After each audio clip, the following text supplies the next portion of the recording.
Hi guys, Barzano TV 2.0. So, may mga kumakalat ngayon ng mga screenshot no dito sa social media. Particularly, involved dito yung isang sponsor ng isang love team kung saan makikita nyo rito na nakikiusap lang naman siya na suportahan itong bagong tandem ni Kalinga Prob. So, wala akong nakikita problema dito. No, I don't know sa iba. And para sa akin, no, itong sponsor na to, siguro ang hangad lang naman niya is support dito sa ibang love team. Kasi meron siyang love team na sinusuportahan and may mga tao na ang tingin doon is parang ah, hindi siya loyal doon sa love team na sinusuportahan niya. Pero ako naniniwala ko, loyal nga po yung ganun eh. Kasi you know why? Kasi ang mga love team po, ginawa po yan for to generate views and to uh, generate views and convert it into money and money converted into charity. So lahat po yan ng mga love team ng Team Kalingap is ginawa yan para for charity.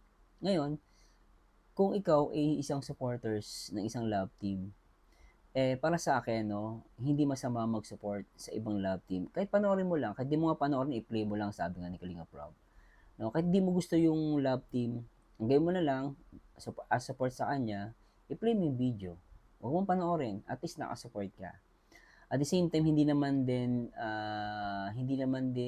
wala din mapapala kung hindi ka rin naman susupport, di ba? At least, sumuport ka pa rin. Yun ang pinaka-importante doon. At the same time is, huwag tayo mag-create ng paghihiwalay sa isang community ng Kalingap. Kasi kung yung mga ganyan na mayroon lang tayong gusto, ito lang susuportahan natin, then iba disregard natin, for me, hindi yun magkikreate ng magandang environment.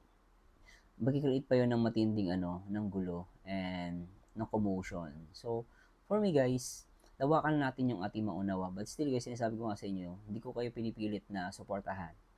No, hindi ko pinipilit, pero nag encourage ako na suportahan natin lahat ng love team and even yung tandem and syempre lahat ng mga upload ni Kalinga Prob. Inulit ko po guys, hindi ko ay pinipilit.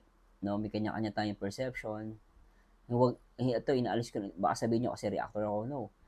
Bilang ding followers and supporters ng mga love team, no, as a supporters, hindi naman siguro masama sumuport at hindi naman kalabisan na sumuporta ka.